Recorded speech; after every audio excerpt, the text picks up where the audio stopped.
ఆకాశవాణి ప్రాంతీయ వార్తలు చదువుతున్నది ఎన్ మణి. ముఖ్యాంశాలు. ప్రపంచ దేశాలతో స్నేహం కోసం భారత్ విశ్వమిత్ర పాత్రను పోషించడంలో ఎల్లప్పుడూ ముందంజలో ఉంటుందని రక్షణ మంత్రి రాజ్నాథ్ సింగ్ తెలియజేశారు. ముఖ్యమంత్రి జగన్మోహన్ రెడ్డి ఈ రోజు విశాఖ సమీపంలోని చిన్నముషిడివాడ శ్రీ శారదా పీఠాన్ని సందర్శించారు. వైద్య విద్యలో సత్వర ప్రయోజనాలు పొందేందుకు కృత్రిమ మేధను ప్రవేశపెట్టే అంశాన్ని యోచిస్తున్నట్టు ప్రభుత్వ ప్రధాన కార్యదర్శి డాక్టర్ కెఎస్ జవహర్ రెడ్డి తెలిపారు. నైపుణ్యాభివృద్ధి సంస్థ నిర్వహిస్తున్న ఉచిత శిక్షణా తరగతులు గ్రామీణ పేద విద్యార్థులకు గొప్ప వరమని మంత్రి జోగి రమేష్ అన్నారు. ఇక వార్తల వివరాలు. దేశాల మధ్య స్నేహ సంబంధాలను బలోపేతం చేయడం ద్వారానే ప్రపంచ శాంతి స్థాపన సాధ్యమవుతుందని రక్షణ శాఖ మంత్రి రాజ్నాథ్ సింగ్ అన్నారు. ఈ రోజు ఆయన విశాఖలోని నేవల్ బేస్లో మిలన్ 2024 ప్రారంభోత్సవ కార్యక్రమంలో పాల్గొని కీలకోపన్యాసం చేశారు. ఇతర దేశాలతో స్నేహ సంబంధాల కోసం భారత్ విశ్వమిత్ర పాత్రను పోషించడంలో ఎప్పుడూ ముందంజలో ఉంటుందన్నారు. ప్రతి దేశం ఆ దేశ భద్రతతో పాటు ప్రపంచ శాంతి స్థాపన కోసం కృషి చేయవలసిన అవసరం ఎంతైనా ఉందని ఉద్ఘాటించారు. వివిధ దేశాల మధ్య పరస్పర సహకారం, రక్షణపరమైన అవగాహన కోసం మిలన్ ఎంతగానో దోహదపడుతుందని రక్షణ మంత్రి పేర్కొంటూ, India will continue to play the role of a Vishwamitra or a friend of the world in forging meaningful partnerships that make our planet a truly connected and equitable habitat for the humanity as a whole. Wonderful opportunity to get to know each other as well as our vibrant country or have a good time in the city of destiny, Visakhapatnam. విద్య, వైద్య రంగాలకు ప్రభుత్వం అత్యంత ప్రాధాన్యతనిస్తోందని ప్రభుత్వ ప్రధాన కార్యదర్శి doctor K S Jawahar Reddy అన్నారు. ఈ రోజు ఆయన వైద్య ఆరోగ్య శాఖపై రాష్ట్ర సచివాలయంలో అధికారులతో సమీక్ష నిర్వహించారు. ఈ సందర్భంగా మాట్లాడుతూ, సత్వర ప్రయోజనాలు పొందేందుకు వీలుగా వైద్య విద్యలో కృత్రిమ మేధను ప్రవేశపెట్టే అంశాన్ని యోచిస్తున్నట్టు తెలిపారు. రోబో అసిస్టెంట్ సర్జరీలు, డ్రగ్ డోసేజ్ అండ్ డెలివరీ వంటి వాటికి కృత్రిమ మేధ ఎంతగానో దోహదం చేస్తుందన్నారు. ఇప్పటికే దేశంలోని ప్రముఖ వైద్య సంస్థల్లో కృత్రిమ మేధ విధానాన్ని అమలు చేస్తున్నారని తెలియజేశారు. ఈ అంశంపై అధికారులు పరిశీలన చేసి ఒక నివేదికను సిద్ధం చేయాలని సీఎస్ సూచించారు. ఆకాశవాణి ప్రాంతీయ వార్తలు వింటున్నారు. ముఖ్యమంత్రి వైఎస్ జగన్మోహన్ రెడ్డి ఈ రోజు విశాఖపట్నం జిల్లా చిన్నముషిడివాడలోని శ్రీ శారదా పీఠాన్ని సందర్శించారు. ప్రత్యేక విమానంలో విశాఖ చేరుకున్న ఆయన అక్కడి నుండి రోడ్డు మార్గంలో శ్రీ శారదా పీఠానికి చేరుకుని పీఠాధిపతి స్వరూపానందేంద్ర స్వామి నేతృత్వంలో జరుగుతున్న పూజా కార్యక్రమాల్లో పాల్గొన్నారు.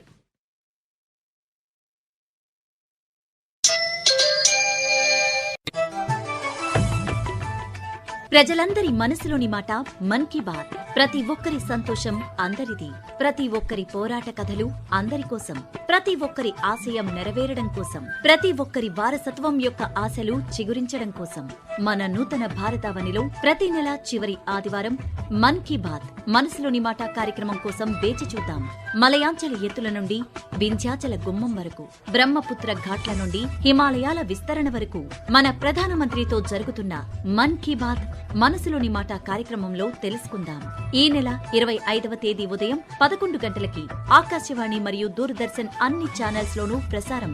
మీరు కూడా ఈ కార్యక్రమంలో భాగస్వాములు కావాలనుకుంటే మీ సమస్య లేదా సలహాలను 1-800-117800కి రికార్డు చేసి ఫిబ్రవరి 23వ తేదీలోపు పంపండి. గుర్తుంచుకోండి, ఫిబ్రవరి 25 ఆదివారం ఉదయం 11 గంటలకు మన్ కీ బాత్ మనసులోని మాట. ప్రభుత్వం నైపుణ్యాభివృద్ధి సంస్థ ద్వారా నిర్వహిస్తోన్న ఉచిత శిక్షణా తరగతులు గ్రామీణ పేద విద్యార్థులకు వరమని గృహ నిర్మాణ శాఖ మంత్రి జోగి రమేష్ అన్నారు.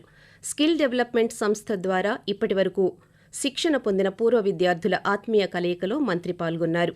విజయవాడలో ఈ రోజు జరిగిన ఈ కార్యక్రమంలో ఆయన మాట్లాడుతూ, చదవాలన్న ఆసక్తి ఉన్న లక్షలాది మంది పేద విద్యార్థులకు ప్రభుత్వం చుక్కానిలా నిలిచిందన్నారు.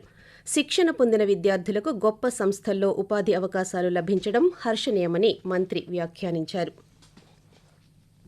రాష్ట్రం నుంచి 3 రాజ్యసభ స్థానాలకు ఏకగ్రీవంగా ఎన్నికైన అభ్యర్థులకు ఎన్నికల రిటర్నింగ్ అధికారి ఎం విజయరాజు ఈ రోజు ధృవపత్రాలను అందజేశారు.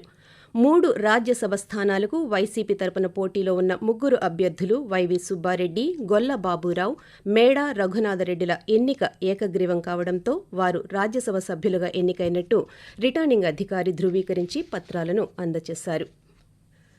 బాలల భవిష్యత్తుకు దిశానిర్దేశం చేసే బాధ్యత ఉపాధ్యాయులదేనని రాష్ట్ర బాలల హక్కుల పరిరక్షణ కమిషన్ చైర్మన్ కేసలి అప్పారావు అన్నారు. ప్రధానమంత్రి నరేంద్ర మోదీ ప్రారంభించిన పరీక్షా పే చర్చలో భాగంగా ఈరోజు విజయనగరంలో జరిగిన పరీక్షా పర్వ్ 6.0 కార్యక్రమానికి ఆయన ముఖ్య అతిథిగా హాజరయ్యారు. ఈ సందర్భంగా మాట్లాడుతూ పెరిగిన సాంకేతికతతో సైబర్ నేరాలు కూడా అధికమవుతున్నాయని, ఇందులో బాలలే ఎక్కువగా బలవుతున్నారని ఆందోళన వ్యక్తం చేశారు.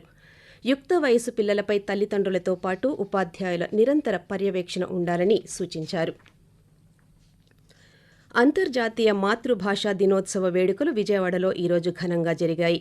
సాంస్కృతిక శాఖ, సాహిత్య అకాడమీలు సంయుక్తంగా నిర్వహించిన ఈ కార్యక్రమంలో పలువురు తెలుగు కవులు, రచయితలు, సాహితీవేత్తలు పాల్గొని తెలుగు భాష ఔన్నత్యాన్ని కొనియాడారు. ఈ సందర్భంగా వారు ఆకాశవాణితో మాట్లాడుతూ మాతృభాషను కాపాడుకోవడం అందరి బాధ్యత అని వ్యాఖ్యానించారు.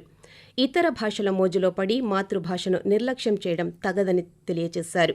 భావితరాల కోసం తెలుగు భాష, సంస్కృతులను కాపాడాలని పిలుపునిచ్చారు. జిల్లాలో పోలింగ్ కేంద్రాలను త్వరితగతిన ఖరారు చేయాలని విజయనగరం జిల్లా కలెక్టర్ ఎస్ నాగలక్ష్మి సంబంధిత అధికారులను ఆదేశించారు. ఈఆర్ఓ స్థాయిలో రాజకీయ పార్టీలతో సమావేశాలను నిర్వహించి వారి అభిప్రాయాలను తెలుసుకుని తుది జాబితాను తయారు చేయాలని ఈరోజు జరిగిన సమీక్షా సమావేశంలో ఆమె సూచించారు. పోలింగ్ కేంద్రాల ఖరారు, ఓటర్ల జాబితాకు సంబంధించిన ఫిర్యాదులపై తీసుకున్న చర్యలపై చర్చించారు. ఆడుదాం ఆంధ్ర క్రీడలో రాణించిన బాపట్ల జిల్లా క్రీడాకారుల సన్మాన కార్యక్రమం బాపట్ల జిల్లాలో నిర్వహించారు. ఈ సందర్భంగా ఆడుదాం ఆంధ్ర క్రీడల్లో రాష్ట్ర స్థాయిలో విజేతలకు ఛాంపియన్షిప్ కప్పులు, బంగారు పతకాలను జిల్లా కలెక్టర్ రంజిత్ భాషా, జిల్లా సంయుక్త కలెక్టర్ శ్రీధర్లు అందజేశారు. వార్తలు ముగించే ముందు ముఖ్యాంశాలు. ప్రపంచ దేశాలతో స్నేహం కోసం భారత్ విశ్వమిత్ర పాత్రను పోషించడంలో ఎల్లప్పుడూ ముందంజలో ఉంటుందని రక్షణ మంత్రి రాజ్నాథ్ సింగ్ తెలియజేశారు. ముఖ్యమంత్రి జగన్మోహన్ రెడ్డి ఈరోజు విశాఖ సమీపంలోని చినముషిడివాడ శ్రీ శారదా పీఠాన్ని సందర్శించారు. వైద్య విద్యలో సత్వర ప్రయోజనాలు పొందేందుకు కృత్రిమ మేధను ప్రవేశపెట్టే అంశాన్ని యోచిస్తున్నట్టు ప్రభుత్వ ప్రధాన కార్యదర్శి డాక్టర్ కెఎస్ జవహర్ రెడ్డి తెలిపారు. ఆకాశవాణి ప్రాంతీయ వార్తలు ఇంతటితో సమాప్తం.